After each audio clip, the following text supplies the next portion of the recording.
Hello बच्चों, let's read the question. In respiration pyruvic acid is.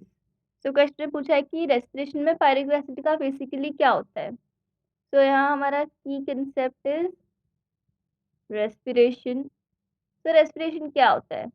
हम breathe करते हैं, प्लांट्स ब्रीथ करते हैं, तो ऑक्सीजन अंदर आता है और प्लांट्स में कार्बन डाइऑक्साइड जाता है। फिर उससे होते हैं कुछ मेटाबॉलिक प्रोसेसेस, जिससे फाइनली बनता है हमारा एटीपी। तो अब ये मेटाबॉलिक प्रोसेसेस के बारे में थोड़ा जानते हैं। 3 स्टेजेस होते हैं basically. First is glycolysis, second is Krebs cycle और fermentation, and third is electron transport chain. और इसके बाद बन जाता है हमारा एटीपी। सो जो ग्लाइकोलिसिस है वो होता है ऑक्सीजन इंडिपेंडेंट। मतलब भले ही ऑक्सीजन हो या ना हो, ग्लाइकोलिसिस तो होगा।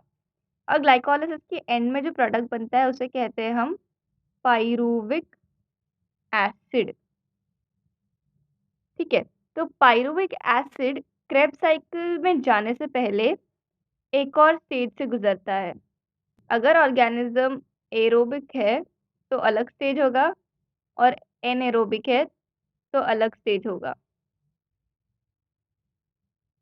तो क्या होता है कि जो एरोबिक है उसमें पाइरुविक एसिड बन जाता है एसिटाइल को ए, और जो एनारोबिक है उसमें हो जाता है उसका फर्मेंटेशन। पाइरुविक एसिड जो है वो है 3 कार्बन कंपाउंड, और एसिटाइल को है वो है 2 कार्बन कंपाउंड। तो अब एक कार्बन जो बचा है वो कैसे निकलेगा? In the form of CO2। तो ये होता है एरोबिक्स में। उसके बाद एसिटाइल को जाता है क्रेब्स साइकिल में, और क्रेब्स साइकिल से फिर इलेक्ट्रॉन ट्रांसपोर्ट चेन कंटिन्यू होती है। तो अब हम हमारे ऑप्शंस पढ़ते हैं। In respiration pyruvic acid is formed only when oxygen is available. So this is wrong, क्योंकि ग्लाइकोलिसिस क्या है? Oxygen independent. तो ऑक्सीजन हो या ना हो, पायरुविक एसिड फिर भी बनेगा। Second is one of the products of Krebs cycles. This is also wrong, क्योंकि वो क्रेब्स साइकिल के पहले बनता है।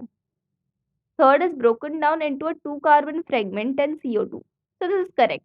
इधर दिख रहा है आपको कि एसिटाइल कोए बनता है और CO2 बनता है, और acetyl CoA is 2 carbon. And the last option is a result of protein breakdown. So this is also wrong. Glycolysis is glucose breakdown and not protein breakdown. Hope you have understood it well. Good luck and thank you.